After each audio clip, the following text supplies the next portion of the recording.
তো আজকে যে কোয়েল পাখি নিয়ে একটা ভিডিও দিতে চলে আসলাম।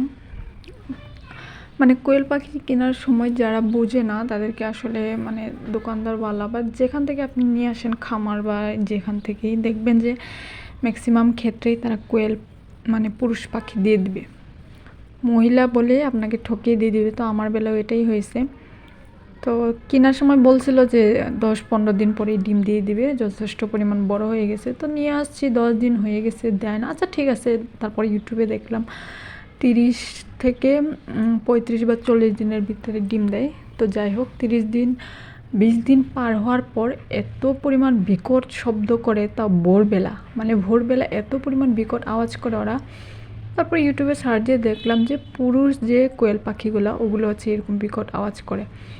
তো ভাবছি একটা খুব বিকট আওয়াজ করে, তো ভাবলাম এটা মনে পুরুষ, ওইটা মনে মহিলা।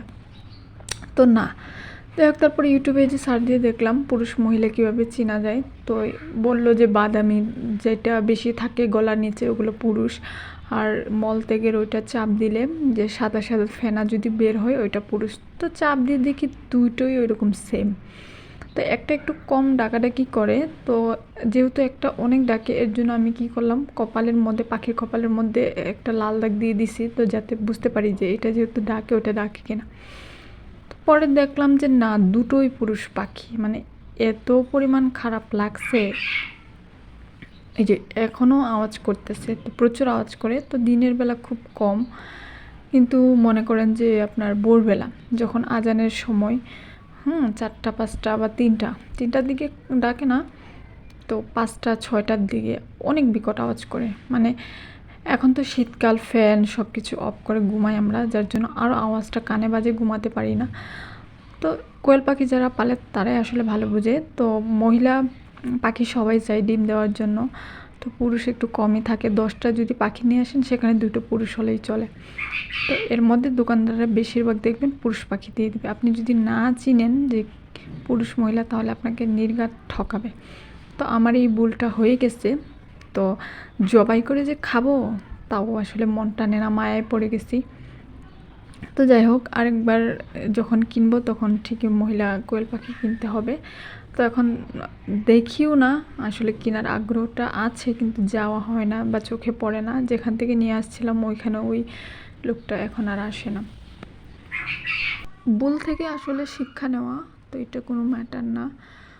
তো এদিকে এত পরিমাণ পায়খানা করে, তো মায়া লাগে, মায়ার টান পড়ে গেছে পশু পাখির প্রতি। তো ওই দিন আমি রাগে দুটোকে খুব মারপিট করছিলাম, এত আওয়াজ করে ঘুমাতেই পারি না।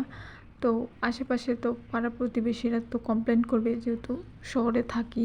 এর মধ্যে বাড়িওয়ালা নিচতলায়, মানে বাড়িওয়ালা আমাদের বাসার বাড়িওয়ালা হচ্ছে 3তলা, আমরা থাকি 4তলায়। আমি তো সেই ভয়ে থাকি, মাঝে মাঝে টুকটাক ময়লা পড়লে যেখান থেকে ময়লা পড়ুক আসবে আর আমাদেরকে বলবে। এর আগে এর জন্য বলে দিছিলাম যে আপনার যখন ময়লা পড়বে, পানি পড়বে, আপনি সাথে সাথে আসবেন। আমাদের আমাদের মানে ফ্ল্যাট থেকে পড়ে নাকি উপরের ফ্ল্যাট থেকে পড়ে, এরপর থেকে আর বাড়িওয়ালা আসে না।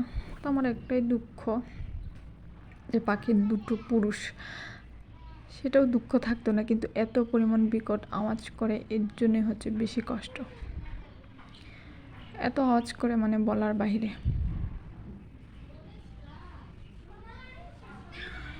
ভুল থেকে শিক্ষা নিতে হয়, তো এখন থেকে মনে হয় যে আরও হুঁশিয়ারি থাকতে হবে। খাবারটা পড়ে গেছে, আর কথা হচ্ছে ডিম দিতে হলে নাকি কি গমের ফিট খাওয়াতে হবে, আজে বাজে ফিট খাওয়ালে নাকি হবে না। অনেক নিয়ম করেন বাবা, অনেক নিয়ম করেন। যাই হোক, দেখি কি করা যায়।